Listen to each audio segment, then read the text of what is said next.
Shalom bien-aimés, shalom frères et sœurs. Que la paix, la grâce et la communion du Saint-Esprit soient votre partage. Prions le Seigneur. Éternel notre Père, Dieu Tout-Puissant, le Créateur des cieux et de la terre, le Maître des temps et des circonstances, nous te disons merci pour ton amour, ta bonté et ta fidélité. Nous disons que ton nom soit glorifié, que ton règne vienne, que ta volonté soit faite sur la terre comme au ciel. Que cette volonté soit manifeste au milieu de nous, Seigneur. Sois loué, sois glorifié parce que tu es Dieu, parce que tu es Seigneur. Agis en toute puissance dans nos vies, dans nos cœurs, et transforme notre cœur, notre image, et que nous soyons transformés à la même image. Sois loué, sois glorifié dans le nom de Jésus, notre Seigneur et Sauveur. Amen. C'est qu'il avait promis le Saint-Esprit est là. Le Saint-Esprit est là. Le Saint-Esprit est là. L'amour a disparu. Dieu donne plein salut. Alléluia. Et sur le monde entier, le grand jour s'est levé. Le Saint-Esprit est là.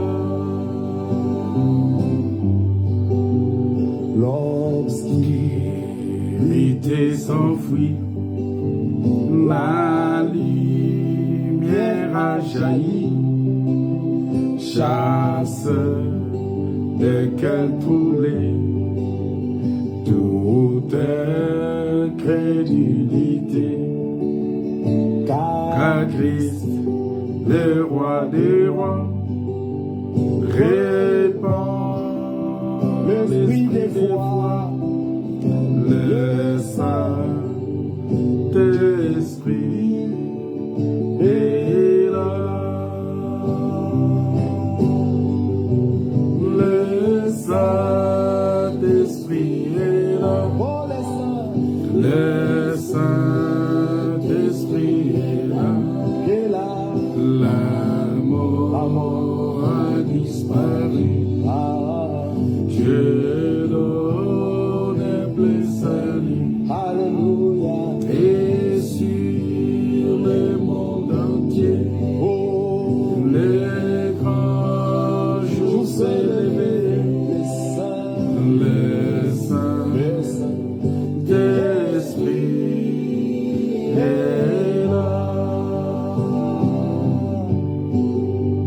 Le grand consolateur vient remplit tout le cœur, l'esprit de vérité nous met en liberté. Il ouvre les prisons, répand la guérison. Le Saint-Esprit est là. Oh, Le Saint-Esprit est là. les saints, Le Saint-Esprit est là. L'amour a disparu. a disparu. Dieu donne plein salut. Alléluia. Et sur le monde entier, le grand jour s'est levé. Le Saint, Le le Saint, Saint-Esprit est là. que tous les rachetés Chante de liberté, car car Christ tout accompli. Il a donné l'esprit. Voyez trembler l'enfer, car dans tout l'univers, le Saint-Esprit est là. Encore une fois, que toutes les terres, Que tous les rachetés chantent la liberté. Christ a tout accompli. Il a donné l'esprit. Voyez trembler l'enfer, le diable tremble. car dans tout l'univers, le Saint-Esprit est là. Le Saint-Esprit est là. Le Saint-Esprit est là. La mort a disparu. Dieu donne un plein salut. Alléluia. Et sur le monde entier, Oh, les grands jours s'élevaient. le Saint, Le Saint-Esprit est là. Shalom bien-aimés, shalom frères et sœurs, que la paix, la grâce et la communion du Saint-Esprit soient votre partage, que Dieu vous bénisse. De partout vous nous suivez, de partout vous écoutez ce moment, vous participez à ce moment des partages de la parole de Dieu. Nous disons que la paix, la grâce vous soient accordées. Nous bénissons le Seigneur pour cette journée et cette soirée encore qu'il nous a donnée. C'était un moment agréable, c'était un moment béni de l'Éternel, c'était un moment que Dieu nous a donné justement pour partager sa parole. Voilà pourquoi nous devons être dans la joie. Et à chaque fois que nous nous retrouvons dans la joie du Seigneur, c'est un moment qui est le moment béni. Bien-aimés dans le Seigneur, il y a quelque chose de très important que nous devons comprendre dans ce que nous apprenons dans la parole de Dieu, parce que il y a beaucoup de choses que le Seigneur veut que nous puissions véritablement arriver à la connaissance. Et nous étions justement en train de parler de cette question de la nouvelle naissance, de cette naissance qui, la nouvelle naissance des dieux, la nouvelle naissance en Jésus-Christ, où nous avons vu que il est important pour nous de comprendre la nécessité de cette nouvelle naissance, parce que si nous ne comprenons pas la nécessité de cette nouvelle naissance, ça va nous être difficile, et véritablement difficile, d'aller d'hériter même le royaume des cieux. Parce que sans la nouvelle naissance, il nous est difficile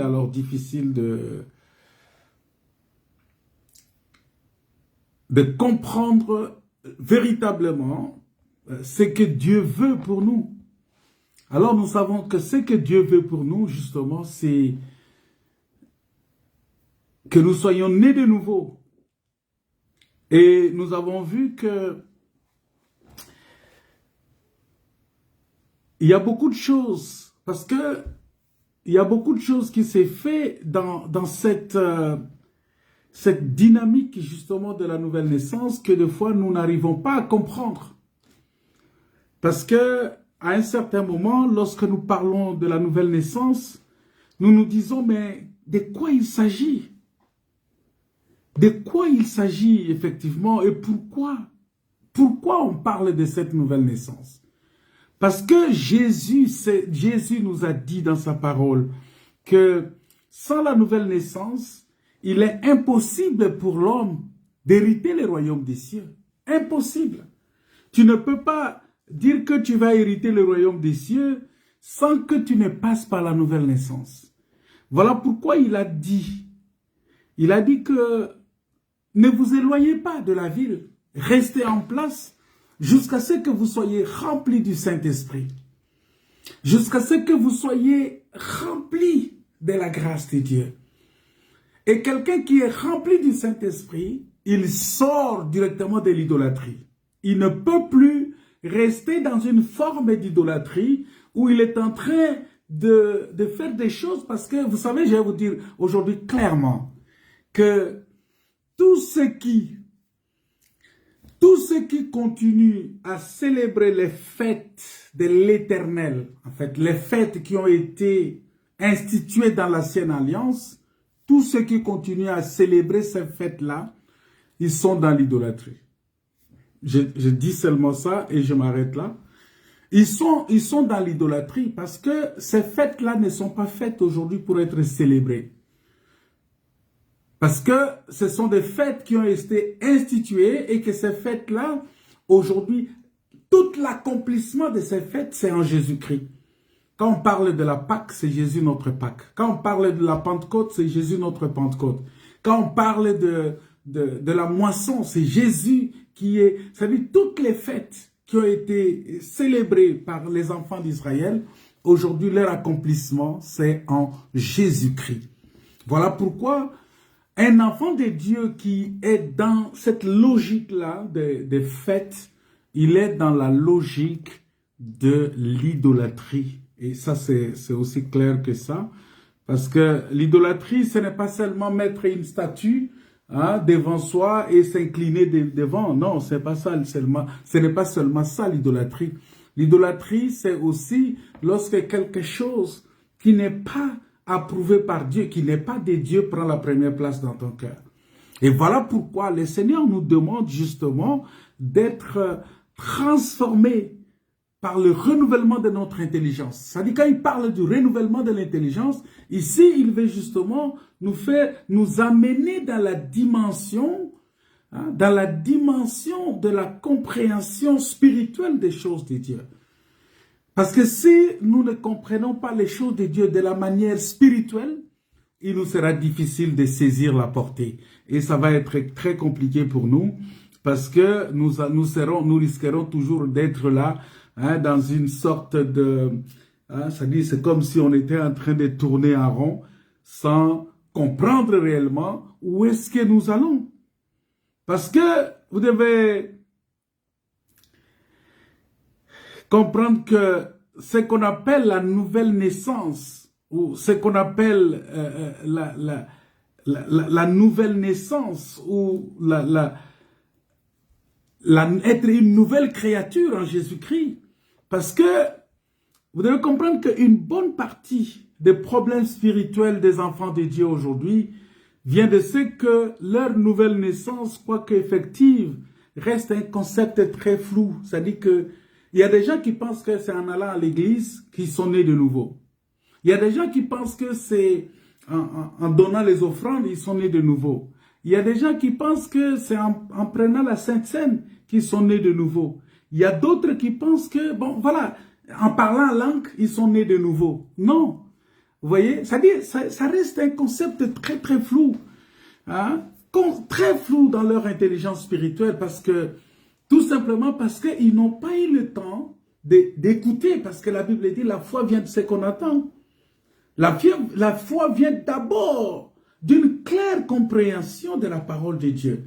Parce que la Bible dit ceci, dans le livre de 1 Corinthiens, que 1 Corinthiens, je pense, chapitre 14, il dit, si la trompette rend un son confus, vous voyez, si la trompette rend un son confus, qui se préparera pour le combat? Vous voyez, ça veut dire qu'il faut que nous ayons une claire compréhension de la parole de Dieu pour nous permettre justement de recevoir la foi. Mais si on ne reçoit pas, si on n'a pas la bonne compréhension de la parole de Dieu, notre foi sera une foi aussi basée sur le flou.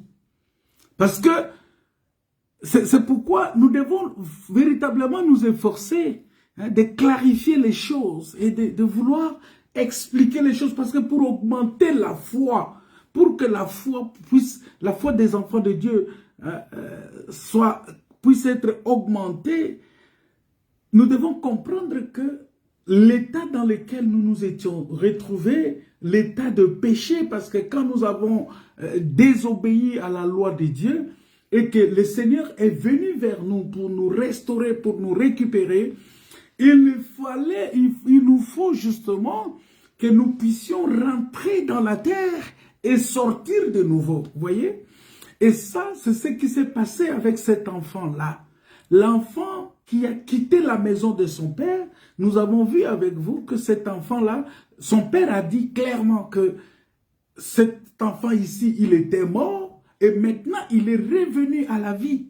Vous voyez? C'est-à-dire, c'est ça ce qu'on appelle la nouvelle naissance. En d'autres termes, la récréation divine en Jésus-Christ.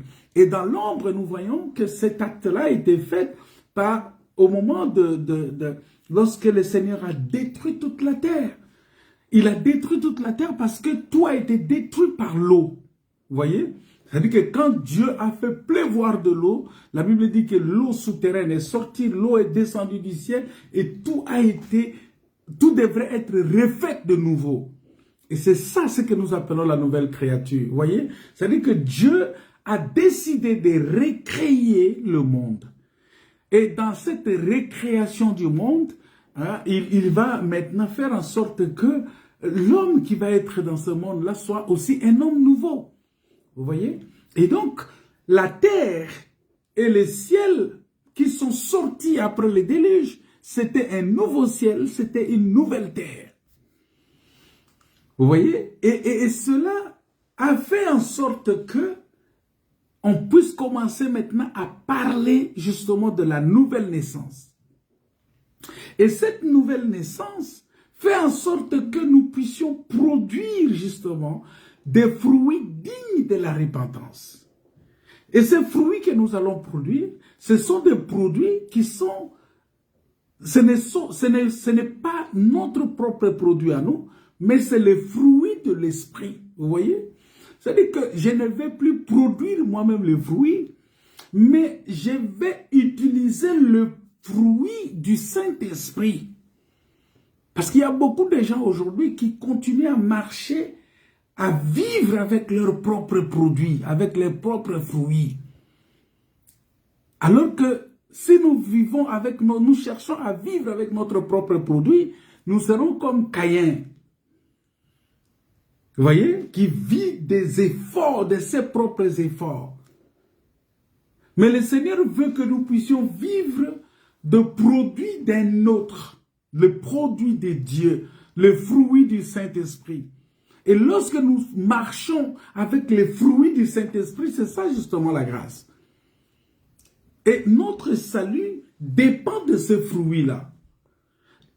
C'est ça justement ce qu'on peut parler de la nouvelle naissance. Voilà pourquoi Jésus a dit à Nicodème, un pharisien est venu le consulter de lui, il dit en vérité, je vous l'ai dit, je te l'ai dit, si un homme est né de nouveau, il ne peut pas voir le royaume des dieux. Il ne peut pas voir le royaume. Alors nous comprenons par là que la nouvelle naissance, c'est pour nous introduire dans le royaume des dieux.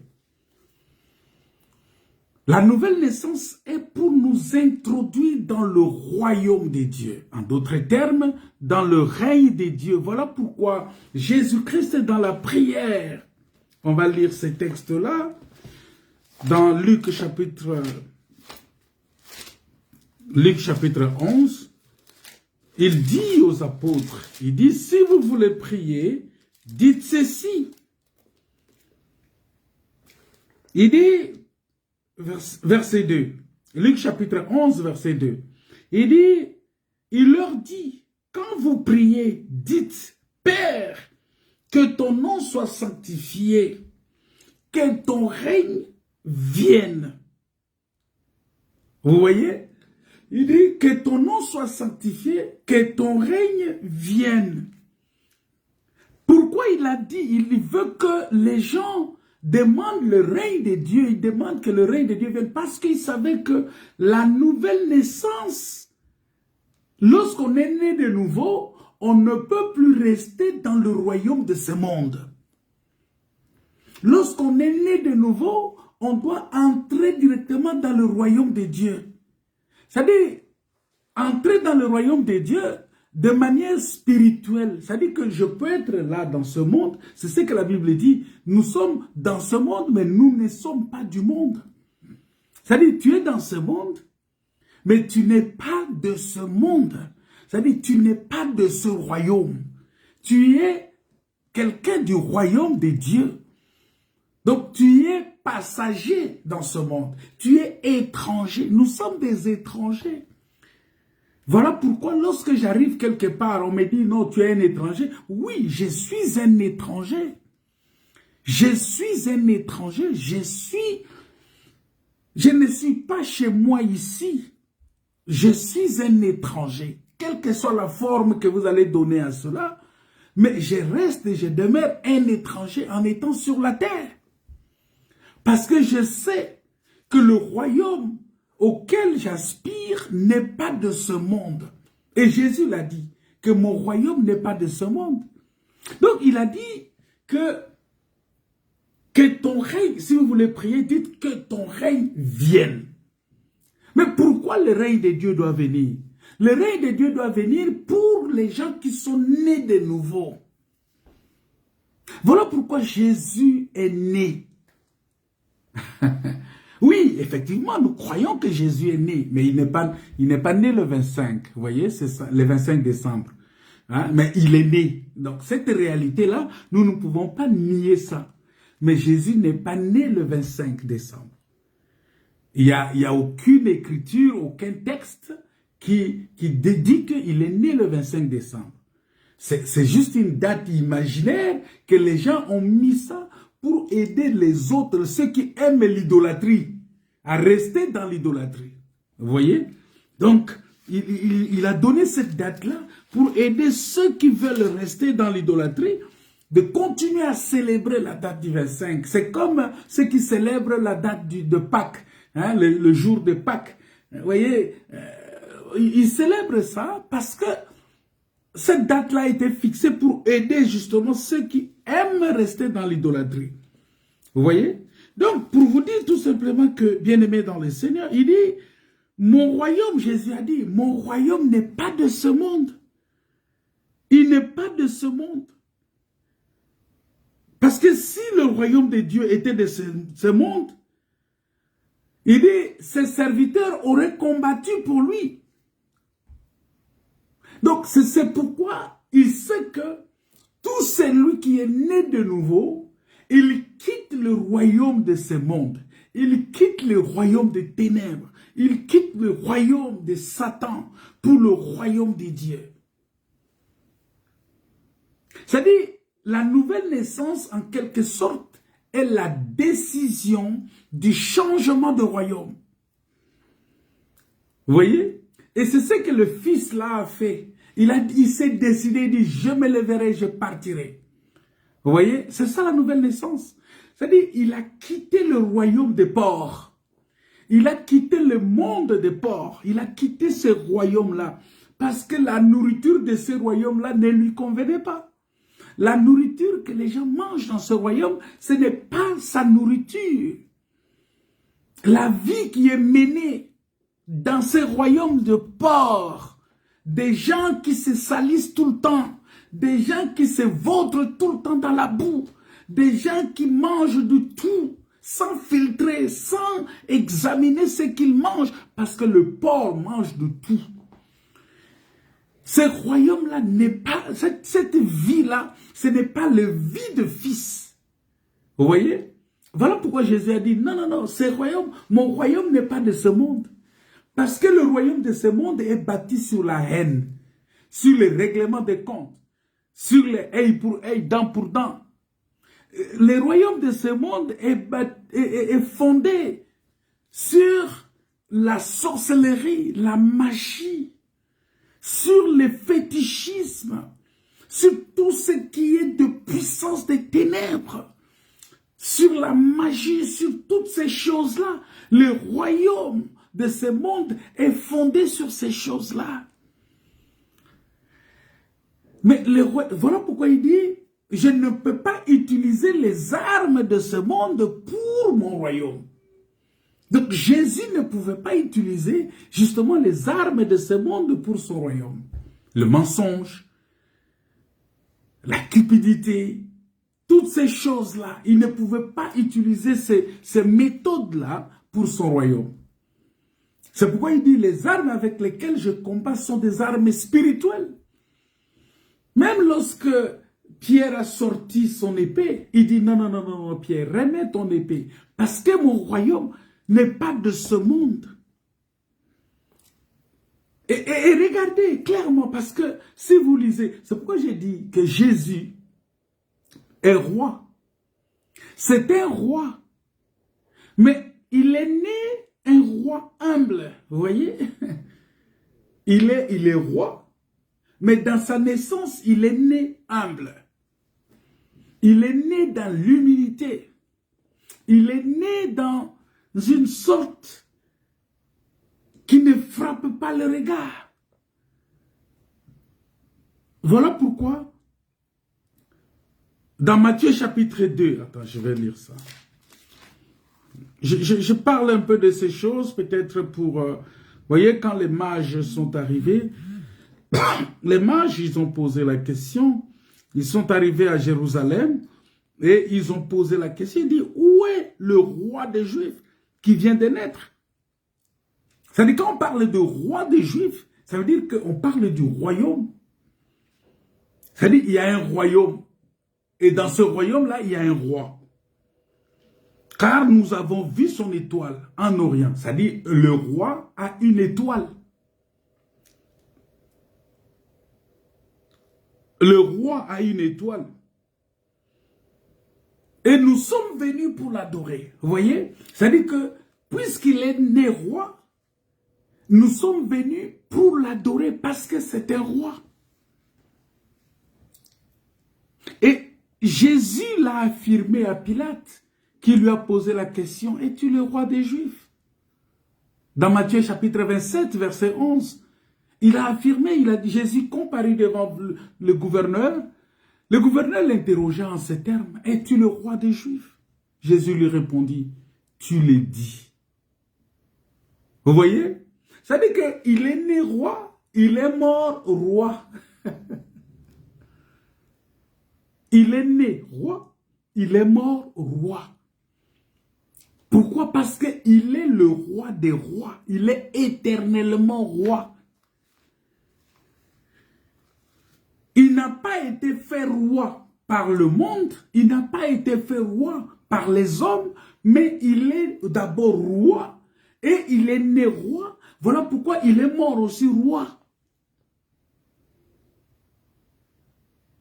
Donc, c'est pourquoi pour indiquer le sujet de sa condamnation, on a écrit sur voyez, sur la croix au-dessus de sa tête. Il dit, celui-ci est Jésus, le roi des Juifs. Dans Matthieu 27, verset 37, on dit, celui-ci est Jésus, le roi des Juifs. Vous voyez? C'est-à-dire qu'il a démontré clairement qu'il était un roi. Voilà pourquoi lorsqu'on dit que ton règne vienne, son règne vient parce que c'est tout un royaume. Pour indiquer le sujet de sa condamnation, on écrivit au-dessus de sa tête, celui-ci est Jésus, le roi des Juifs. Ça c'est Matthieu 27, verset 37. Vous voyez? Et vous allez remarquer qu'il est né roi, il est mort roi, mais ça ne s'arrête pas là. Dans l'Apocalypse, la Bible dit, il revient aussi comme le roi de gloire. Vous voyez? C'est-à-dire que quand il va revenir, il revient comme roi. C'est-à-dire Jésus n'a pas un temps, oh non, il était le roi. Non, non, non, non, non. Oh, il est le... Non, il est le roi des rois. Il est le roi pour toujours. Apocalypse chapitre 17, verset 14, nous dit quelque chose de très important. Quand on va lire ça rapidement. Apocalypse 17, verset 14, qu'est-ce que la parole de Dieu nous dit? Il dit, ils combattront contre l'agneau, et l'agneau les vaincra, parce qu'il est le Seigneur des seigneurs et le roi des rois. Et les appelés, les élus et les fidèles qui sont avec lui, les vaincront aussi. Vous voyez? C'est-à-dire, tous ceux qui sont dans son royaume-là ont la victoire, ont le pouvoir sur Satan et ses alliés. Parce que si tu es dans le royaume de Christ, sache que tu vas vaincre aussi Satan. Tu vas vaincre aussi les problèmes. Tu vas vaincre aussi les soucis. Tu vas vaincre aussi les dominations, les autorités, les principautés, les esprits méchants dans les lieux célestes. Pourquoi? Parce que la Bible dit que tous les appelés, tous les élus et les fidèles qui sont avec lui les vaincront aussi. Alléluia. Les appelés et les fidèles qui sont avec lui. Vous voyez, c'est pourquoi il faut être fidèle à Jésus-Christ. Il faut être un élu de Dieu. C'est-à-dire, tous les élus, tous les appelés, tous les fidèles sont dans le royaume. Voilà pourquoi la Bible dit, il a fait de nous un royaume de sacrificateurs. Un enfant de Dieu, voilà pourquoi j'ai toujours dit qu'un enfant de Dieu n'a pas peur des démons, parce qu'il a toutes les armes nécessaires pour neutraliser les démons. Mais il faut seulement être capable d'identifier l'esprit qui agit. Il faut avoir la capacité d'identifier, parce que les esprits qui agissent aujourd'hui, dans la vie des gens, la Bible dit qu'il faut savoir discerner ces esprits-là. Et la Bible dit, tout esprit qui ne confesse pas Jésus-Christ est venu en chair, c'est-à-dire Dieu fait homme. Si l'esprit qui est en toi ne reconnaît pas que Jésus-Christ est Dieu et qu'il est fait chair, il est devenu homme, cet esprit-là n'est pas l'esprit de Dieu. Tout esprit qui ne glorifie pas Jésus, tout esprit qui élève un homme, qui élève un pasteur, qui élève, je ne sais pas qui que ce soit, cet esprit-là n'est pas l'esprit de Jésus. Parce que l'esprit que nous avons reçu ne donne gloire qu'à Dieu. Et c'est ça le but même de l'évangile que nous avons. Que nous appelons évangile éternel ou l'évangile de gloire. Parce que déjà, il faut que les gens comprennent que quand nous prêchons comme ça, nous prêchons l'évangile de salut. L'évangile de la croix. C'est ce que nous prêchons maintenant. L'évangile de la croix. Mais l'évangile éternel, c'est un évangile qui n'a ni commencement ni fin. Il faut le comprendre, parce que vous devez comprendre que dans le ciel, il n'y aura pas la prédication là-bas, mais l'évangile sera là-bas. Quel évangile? L'évangile de l'adoration. C'est ça, ça dit que, parce que l'adoration est dans l'évangile éternel. La crainte de Dieu est dans l'évangile éternel. La gloire de Dieu est dans l'évangile éternel. Maintenant, chaque étape de cet évangile-là, chaque manifestation de cet évangile a un temps bien défini. Voilà pourquoi nous sommes maintenant dans l'étape où on enseigne la crainte de Dieu pour que l'homme sorte du péché. Vous voyez? Parce que quand on sera enlevé, on ne va plus... Ce sont les gens qui ont la crainte de Dieu qui seront enlevés. Vous voyez? C'est-à-dire qu'à ce moment-là, on va rentrer dans la dimension de l'adoration. Mais ici, maintenant, nous enseignons l'évangile du salut. Nous prêchons l'évangile de salut parce que nous amenons les gens au salut, à entrer dans le royaume, à quitter le royaume des ténèbres, à quitter le monde de Satan, à quitter le monde de la masturbation, le monde de la fornication, le monde des péchés, de l'idolâtrie, le monde qui célèbre que les fêtes, le monde qui n'est que dans la jouissance de ce monde. nous devons quitter ce monde-là pour entrer dans la dimension de la grandeur de Dieu, tout en reconnaissant que notre Dieu est au-dessus de toutes choses. Vous voyez? Et lorsqu'on quitte ce monde-là, on entre dans la dimension de Dieu. On doit marcher maintenant dans la crainte de Dieu jusqu'à attendre des cieux Jésus-Christ qui nous délivre de la colère à venir. Et cela est très important. Voilà pourquoi il est important pour nous. Il est important pour nous de comprendre cette dimension-là de la nouvelle naissance. Parce que la nouvelle naissance, quelqu'un qui dit qu'il est né de nouveau, mais qui est encore dans le royaume de ce monde, il n'est pas né de nouveau. Tu es né de nouveau, tu dois entrer dans le royaume des cieux.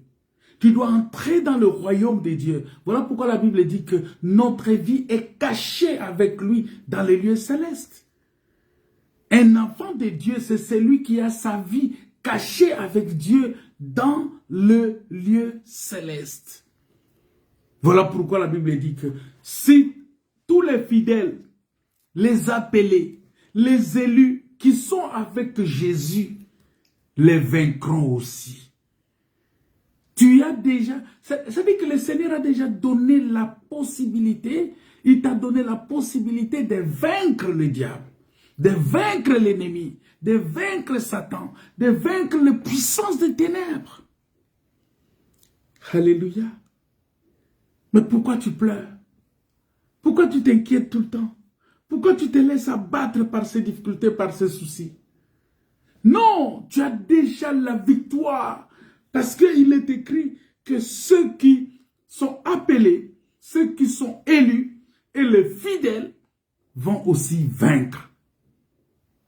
C'est-à-dire que le combat qui sera porté vers l'agneau, contre l'agneau, le combat que ces gens-là vont amener contre l'agneau, la Bible dit que l'agneau les vaincra. Parce qu'il est le Seigneur des seigneurs et le roi des rois. Mais nous, en tant qu'appelés, voilà pourquoi la Bible nous dit que nous sommes plus que vainqueurs. Parce que tout celui qui est appelé, tout celui qui est élu, tout celui qui est fidèle, il est plus que vainqueur.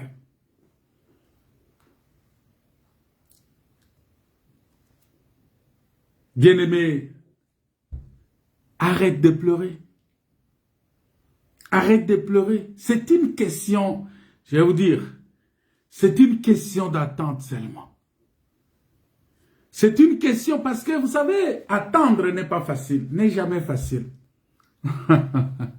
Arrête de pleurer, arrête de te lamenter. La Bible dit, ne vous inquiétez de rien, mais en toutes choses, faites connaître à Dieu vos besoins par des prières et des supplications.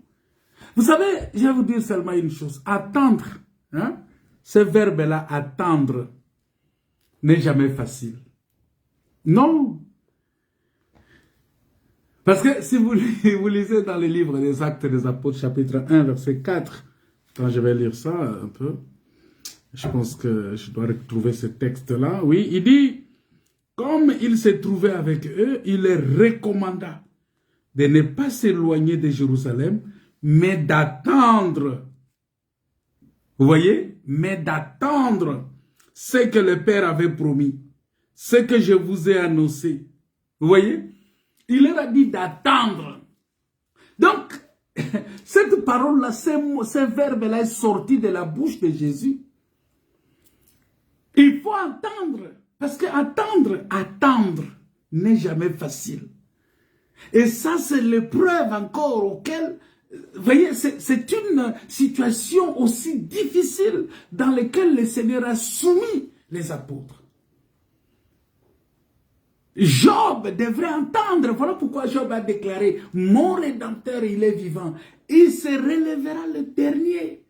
C'est-à-dire que Job avait cette notion-là d'attendre. Vous savez que celui qui n'a pas la notion d'attendre, il tombe facilement dans le péché. C'est ce qui est arrivé avec Adam et Ève. Adam et Ève n'ont pas attendu. C'est ça le péché. Ils n'ont pas attendu. Ils étaient pressés parce que pour eux, il fallait que leurs yeux s'ouvrent, qu'ils soient comme des dieux. Et ils sont allés rapidement, ils ont pris l'arbre, ils ont mangé, tout ça. Il faut entendre.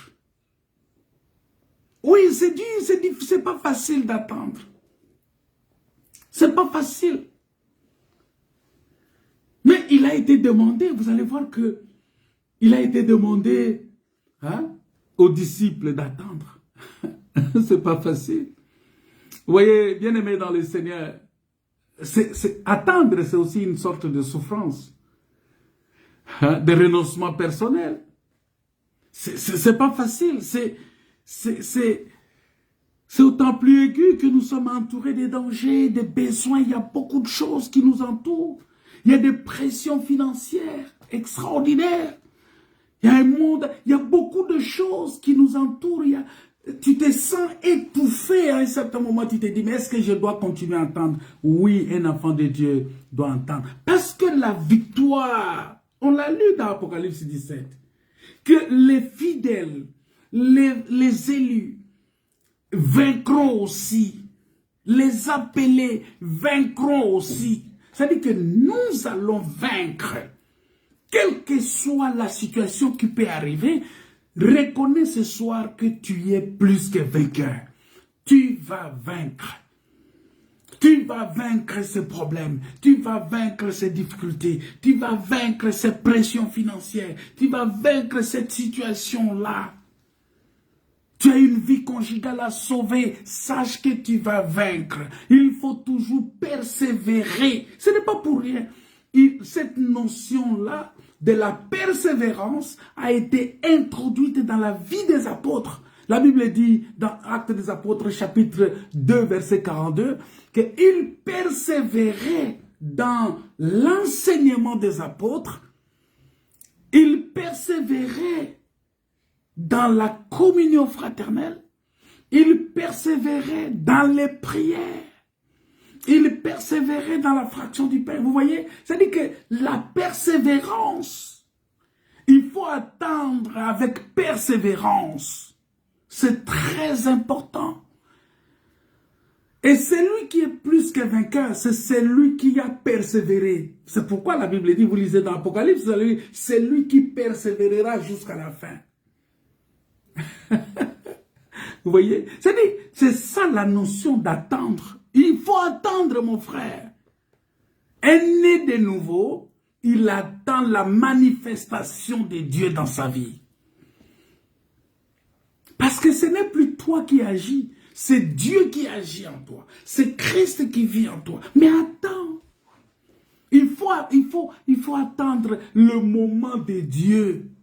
Parce que le moment de Dieu, le temps de Dieu n'est pas forcément ton temps. Et souvent, quand le moment de Dieu, quand Dieu veut faire des choses à son temps, toi, tu es tellement pressé que tu veux qu'il les fasse en ton temps. Non. Il y a certaines choses que Dieu fait, c'est pour nous donner un enseignement. Dieu retient certaines réponses, en fait, il retarde certaines réponses en notre faveur pour nous enseigner la patience, pour nous enseigner la tempérance, pour nous enseigner la persévérance, pour nous enseigner la maîtrise de soi. C'est très important. Le royaume des cieux. Bien-aimés dans le Seigneur, et Jésus le savait très bien. Et Jésus savait que la tâche qui attendait les apôtres était trop importante pour qu'ils en acquittent en comptant sur leur connaissance et sur leur expérience. Jésus le savait très bien. Et il leur dit d'attendre. D'attendre justement une puissance. Moins pour pouvoir donner leur témoignage, pour être des véritables témoins. Parce qu'il y a une chose. Il faut que le témoin soit crédible pour que son témoignage soit accepté.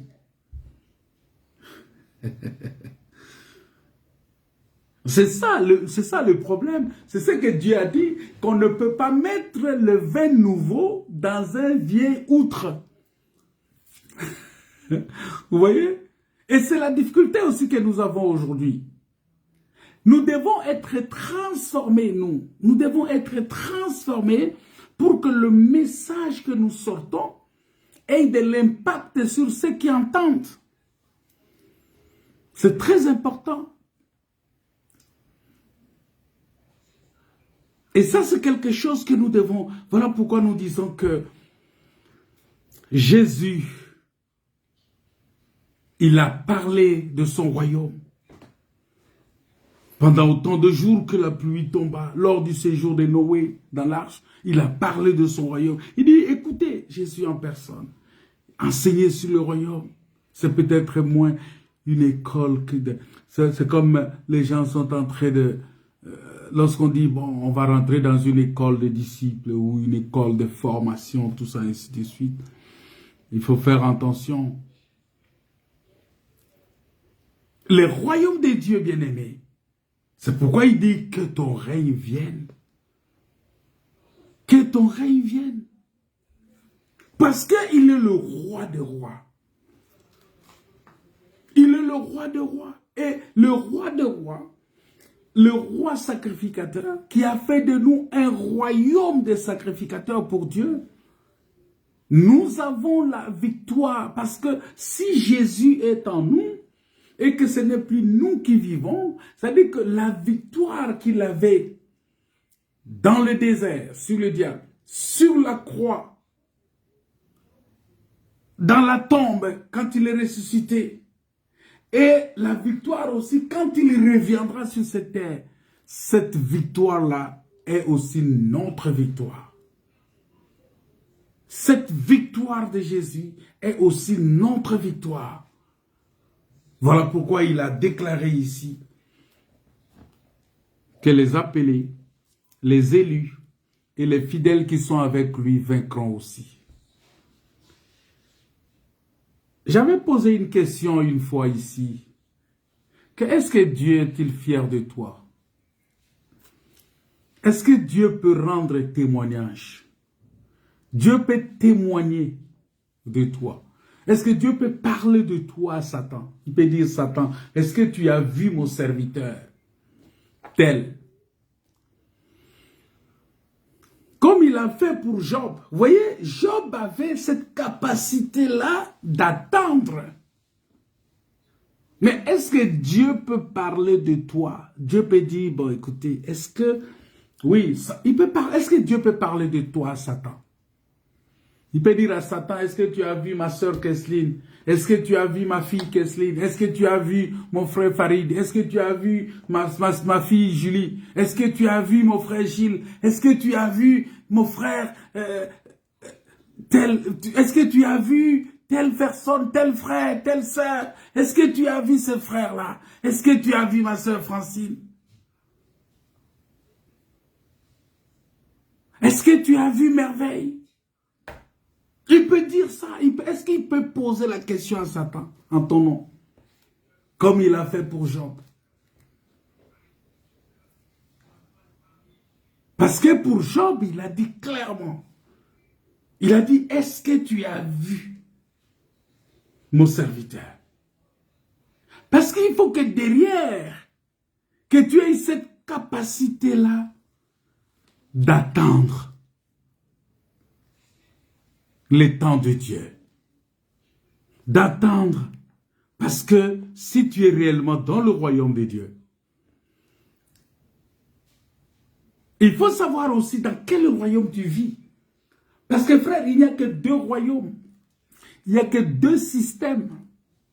Il y a le système de ce monde, caractérisé par tout ce que nous appelons la religion, la politique.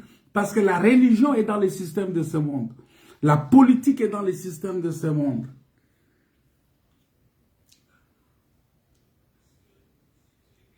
Tout, la politique, la religion, tout ça là.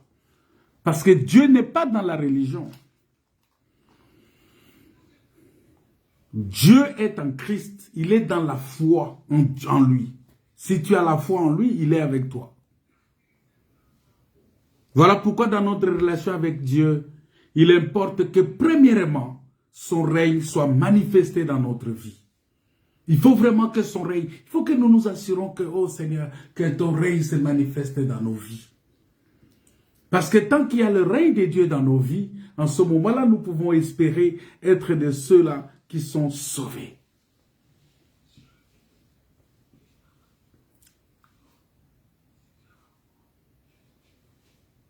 Alors, il faut t'assurer, parce que si tu ne comprends pas là où tu es maintenant, dans quel royaume tu te trouves, tu vas toujours être en difficulté. Est-ce que tu as quitté le royaume de Satan, le royaume de ce monde, le royaume des ténèbres? Est-ce que tu es rentré dans le royaume de Dieu, le royaume de la lumière, le royaume de la vie, le royaume de l'Esprit, de Saint-Esprit? Est-ce que tu es rentré dans ce royaume-là? Parce que c'est dans ce royaume-là que tu vas recevoir le fruit de l'Esprit qui va t'introduire dans la vie éternelle, mon frère. Voilà pourquoi dans l'Apocalypse chapitre 19, verset 16, il est dit ceci, que il avait sur son vêtement. Apocalypse 19, hein, je pense, verset 16, il dit ceci.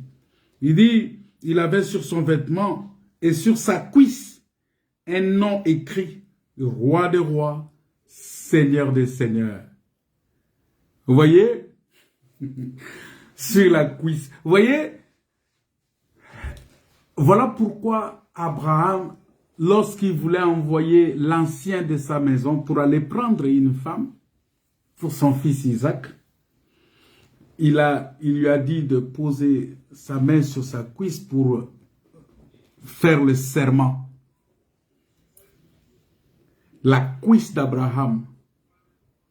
Donc la cuisse de Dieu.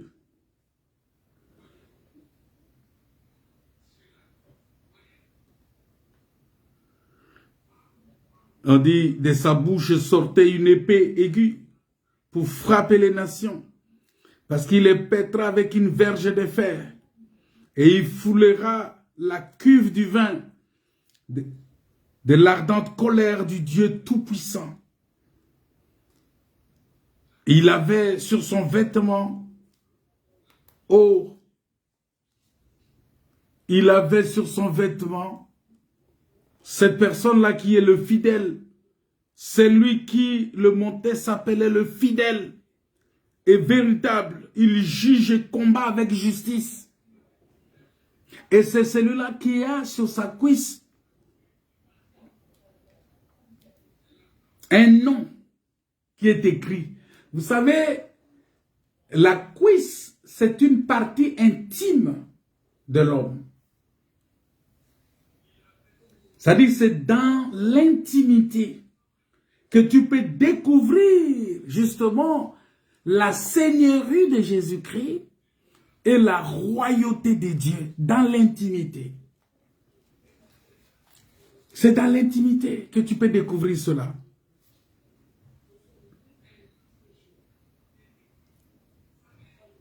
C'est dans l'intimité que tu vas découvrir cela. Voilà pourquoi j'ai dit, dans notre relation avec Dieu, dans notre intimité avec Dieu, il est important que premièrement son règne soit manifesté dans notre vie. Si nous reconnaissons que Jésus est né roi, si nous reconnaissons que Jésus est né, il est né roi, il est mort roi, il est ressuscité roi, il reviendra roi. Et cela doit se connaître dans l'intimité. Ce n'est pas dans les m'as-tu vu. Il y a beaucoup de frères et sœurs ici qui sont chrétiens seulement lorsqu'ils vont dans la salle pour prier. Lorsqu'ils sont avec les frères et sœurs, mais lui seul dans sa maison ou dans son lieu de travail où il n'y a pas de frères et sœurs, ou je ne sais pas où il se trouve. Est-ce que dans ton intimité, pendant que tu es seul avec Dieu, tu peux dire que tu es enfant de Dieu? Ou tu l'es seulement parce que tu viens à l'église, tu chantes, tu danses. En même temps, tu es dans l'hypocrisie, tu es dans toutes sortes de la haine, de la jalousie, de toutes sortes de commérages.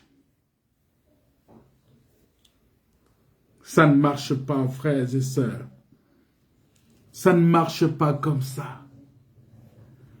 Voilà pourquoi Paul dit dans le livre de Galates chapitre 2 verset 20 que j'ai été crucifié avec Christ et si je vis, ce n'est plus moi qui vis, c'est Christ qui vit en moi. Et si je vis maintenant dans la chair, J'ai vu dans la foi au Fils de Dieu qui m'a aimé et qui s'est livré lui-même pour moi. Vous voyez? Donc c'est quelque chose de très important que nous devons comprendre, parce que lorsque nous lisons la parole de Dieu, nous voyons qu'il y a beaucoup de choses. Hein? Que ton règne vienne. Comment son règne peut-il venir ici-bas lorsque Christ est reçu c'est lorsque Christ est reçu dans notre vie. Vous voyez, on entre dans le royaume de Dieu par la nouvelle naissance. C'est pas la nouvelle naissance. Et ici sur la terre maintenant, nous sommes nous devons comprendre, quand on parle du royaume de Dieu ici, c'est un royaume spirituel. Ce n'est pas un royaume. Voilà pourquoi il y a beaucoup de frères qui pensent que ils peuvent... oh non, il faut que si les chrétiens rentrent beaucoup dans la politique, ils vont changer les choses. Qui te dit qu'ils vont changer? Vous voyez, c'est comme les gens disent que non, bon, aller en enfer, changer les choses en enfer. Non. Est-ce que toi, tu peux changer Satan? Parce que le royaume de ce monde est géré par Satan. C'est Satan qui gère ça. Et Jésus a clairement dit que mon royaume n'est pas le royaume de ce monde. Et toi, tu veux entrer chez Satan pour changer Satan. Il y a des gens, tu vas devenir comme celui qui a béni le serpent pour dire, bon, je suis envoyé pour ôter le mal dans le serpent. C'est-à-dire pour lui, il est venu ôter le mal dans le diable. Les diables, tu vas transformer les diables. Non, nous ne sommes pas envoyés pour transformer ce monde. Non, nous sommes là pour être, c'est nous qui devons être transformés, pas le monde. Le monde reste tel qu'il est. Mais ce sont les enfants de Dieu dans le monde qui doivent être transformés à la même image, pas le monde. Tu ne vas pas transformer le monde en paradis. Ça n'existe pas. Tu n'as pas ce pouvoir-là.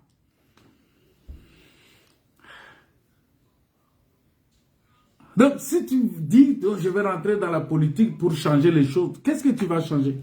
Tu ne vas rien changer.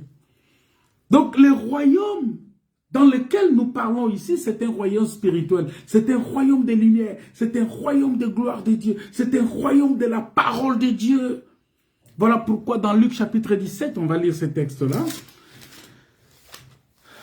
Luc 17, le verset 20. Oui, les pharisiens demandèrent à Jésus, quand viendrait le royaume de Dieu? Il leur répondit, le royaume de Dieu ne vient pas de manière à frapper le regard. Vous voyez? Ça ne vient pas de manière à frapper le regard.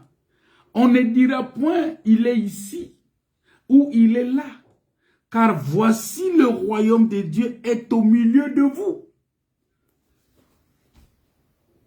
Oh, il dit que le royaume de Dieu, les pharisiens sont venus parce qu'ils ont demandé quand viendra le royaume de Dieu. Et il dit, mais le royaume de Dieu ne vient pas de manière à frapper les regards. Non, n'attendez pas. C'est question seulement de se rendre compte que oui, Christ est-il le roi dans ma vie ou pas? C'est la seule question que tu peux te poser. Est-ce que Christ est-il le roi dans ta vie? Si oui, que fais-tu pour que son règne vienne et que ce règne-là se répande ici-bas? Qu'est-ce que tu fais? Est-ce que Christ est réellement roi dans ta vie? Est-ce que Christ prend réellement la première place dans ton cœur? Est-ce que Christ est la priorité de tes priorités? Ou bien ta priorité est ailleurs? Ta priorité, c'est ton travail. Ta priorité, c'est ton mariage. Ta priorité, c'est ta vie. Ta priorité, c'est l'argent. Ta priorité, c'est ta femme. Ta priorité, ce sont tes enfants. Ta priorité, c'est la diversion, c'est les fêtes. Il y a beaucoup de gens ici, ils peuvent bien préparer les fêtes. Il est prêt pour les fêtes là. En tout cas, il est prêt. Il peut déjà planifier ça. Mais il ne planifie pas sa vie. Quelle sera ma vie? Les gens ne planifient pas, les gens ne regardent même pas, mais qu'est-ce que je vais devenir? Qu'est-ce que je suis en Christ? Mais les gens se préparent. Lorsqu'il y a une fête là, mais regardez comment les gens vont se préparer. Il va acheter des habits, il va faire ceci, il va faire ceci, il va faire ceci. Tu prépares tout ça parce que pour toi, c'est le plus important. Mais mon frère, ma soeur, je vais te dire que Jésus a dit que le royaume de Dieu est au milieu de vous. Le royaume de Dieu est au milieu de vous. Ce royaume de Dieu là, c'est le royaume de lumière. C'est le royaume de vie, c'est le royaume d'amour, c'est le royaume de paix. Contrairement au royaume de Satan, qui est le royaume des ténèbres, de mort, des conflits, des haines. Vous voyez? Voilà pourquoi nous devons faire extrêmement attention.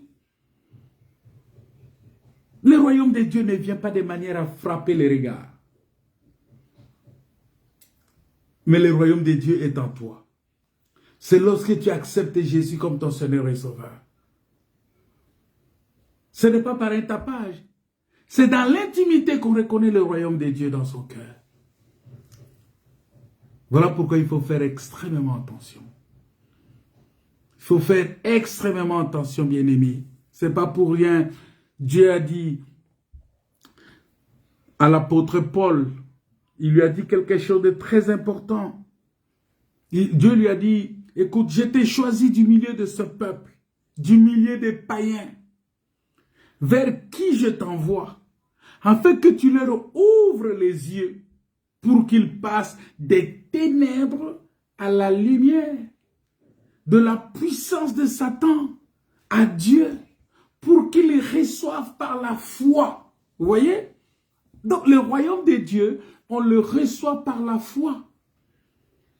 Pour qu'ils reçoivent par la foi en moi le pardon des péchés et l'héritage avec les sanctifiés. Vous voyez? C'est-à-dire que Paul a été envoyé pour ouvrir, c'est ça, et c'est ça le but de l'évangile. Donc l'évangile que nous prêchons, c'est pour nous ouvrir les yeux, afin que nous puissions quitter le royaume des ténèbres. C'est pour nous ouvrir les yeux que nous voyons clairement que non, ça ce n'est pas de Dieu, ça ce n'est pas de Dieu, je dois quitter ça, je dois quitter ceci, Et ce sont des décisions que nous devons prendre, nous. Et lorsque nous prenons cette décision-là, nous quittons par la foi. Nous recevons le pardon des péchés et l'héritage avec les sanctifiés. C'est ça le royaume de Dieu. Le royaume de Dieu est fait pour ceux qui reçoivent le pardon des péchés et l'héritage, c'est-à-dire que la vie éternelle avec les sanctifiés.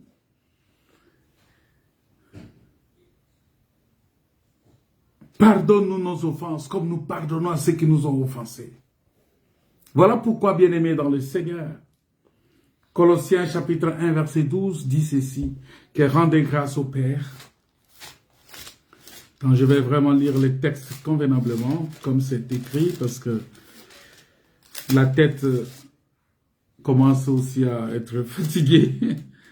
Colossiens chapitre 1 verset 12, voilà, il dit, rendez grâce au Père, qui vous a rendu capable d'avoir part à l'héritage des saints dans la lumière, qui nous a délivrés de la puissance des ténèbres et nous a transportés dans le royaume du Fils de son amour, en qui nous avons la rédemption et la rémission des péchés.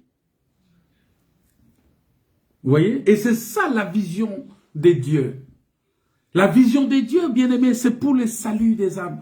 La mission que Dieu nous a donnée, c'est le salut des âmes. Dieu ne nous a pas envoyés pour collecter les impôts, pour collecter les offrandes. Non, Dieu ne nous a pas envoyés pour que nous puissions parler de nous-mêmes. Non, Dieu nous a envoyés pour les saluts des âmes. C'est-à-dire que faire en sorte que les gens quittent le royaume des ténèbres et qu'ils entrent dans le royaume du Fils de Dieu, le royaume du Fils de son amour.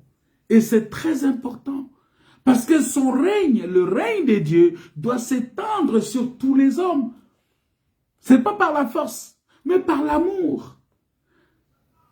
Et par la folie de la prédication. Voilà pourquoi je vous ai dit ici que la prédication que nous donnons aujourd'hui, l'évangile que nous annonçons, l'évangile de la croix, c'est l'évangile du salut.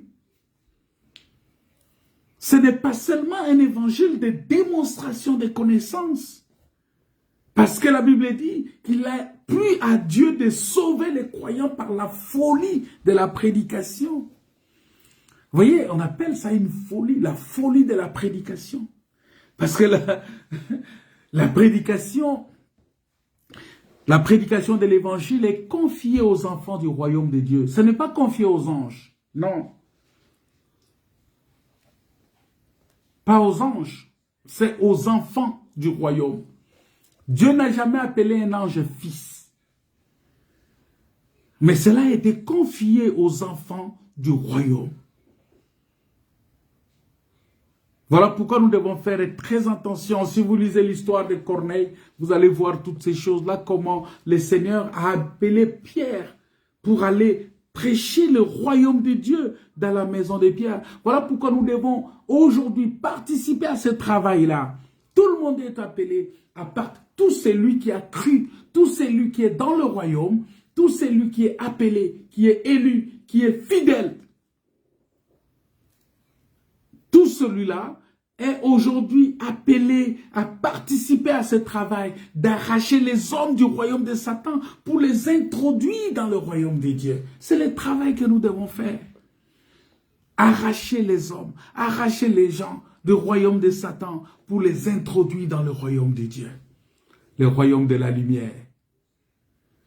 C'est très important. Parce que quand tu es dans le royaume de Dieu, bien-aimé, tu es un enfant de la lumière. Tu vis avec les fruits du Saint-Esprit. Tu vis avec la capacité d'attendre. Tu vis avec cette dimension-là. Comme je vous ai dit, attendre n'est jamais facile. C'est pas facile d'attendre, hein? C'est pas facile. Non, c'est pas facile. Hein? C'est pas facile. Parce que la nouvelle naissance, bien-aimé, c'est un acte souverain de Dieu en réponse à notre foi. Vous voyez, c'est quelque chose que le Seigneur lui-même fait pour nous. Oh Dieu, il est merveilleux. Il est merveilleux. Il est merveilleux, ce Dieu-là. Il est merveilleux, il est grand, il est redoutable, c'est Seigneur de gloire. C'est Dieu tout-puissant. C'est lui qui nous aime. C'est lui qui nous a sauvés. C'est lui qui nous a créés à son image, à sa ressemblance.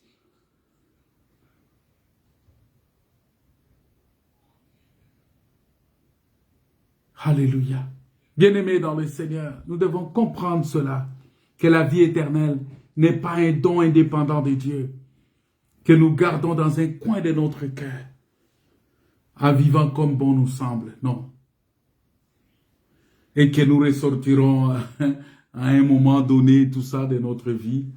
Non, non, non, la vie éternelle, c'est une personne céleste, c'est une personne royale. La vie éternelle, c'est le royaume des cieux dans nos cœurs. C'est très important.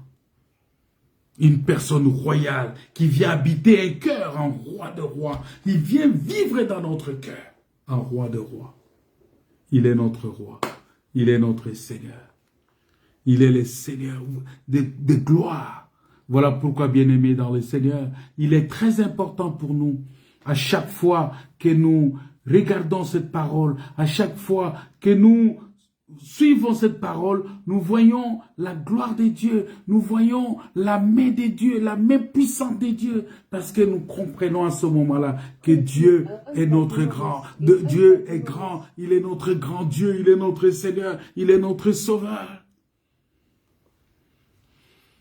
Alléluia. C'est vrai que la mort produit la nouvelle naissance. La mort doit produire la nouvelle naissance.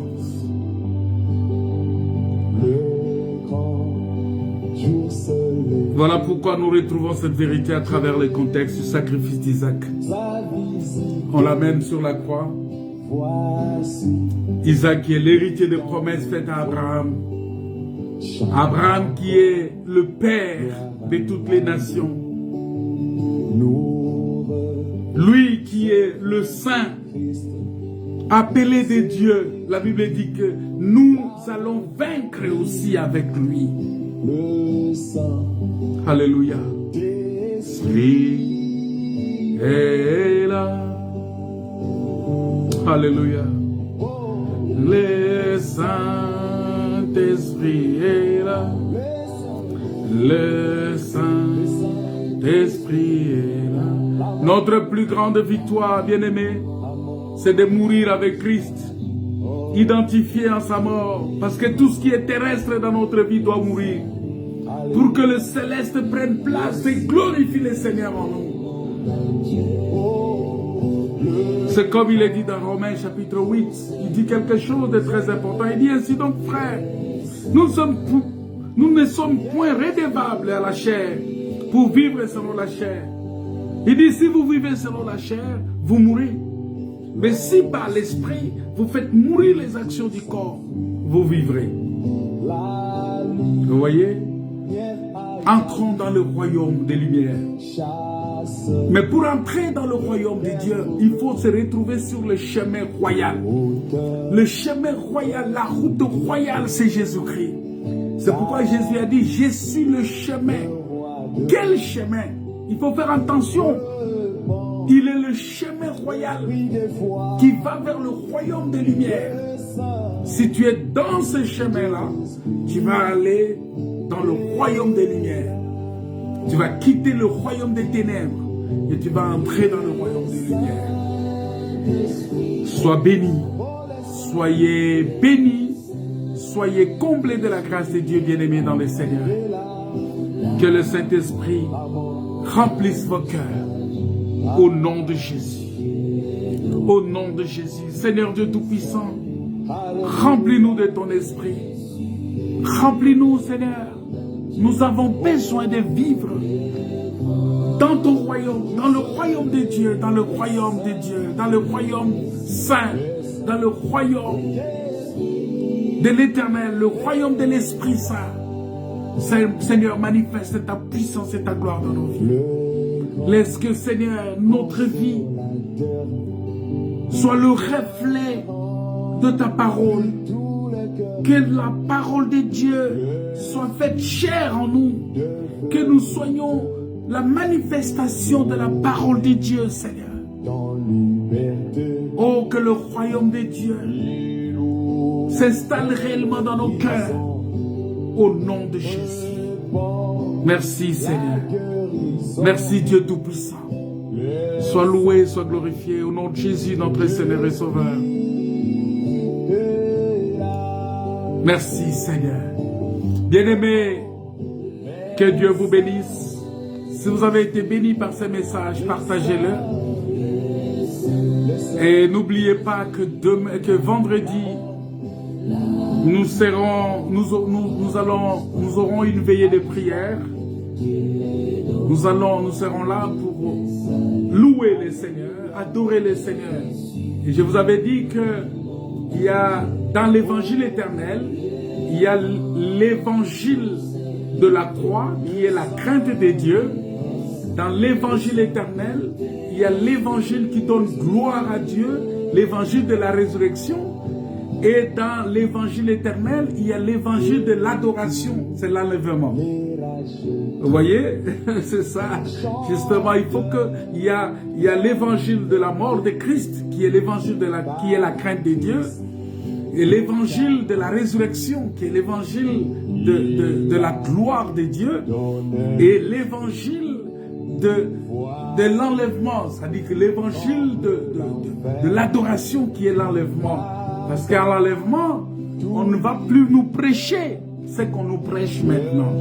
C'est très important à comprendre cela, parce qu'il y a une grande dimension derrière. Que Dieu vous bénisse, que Dieu vous comble de sa grâce. Et nous nous retrouvons vendredi à 22 heures à la veillée de prière à l'adresse de numéro 1, place Guillaume Apollinaire, 76 300,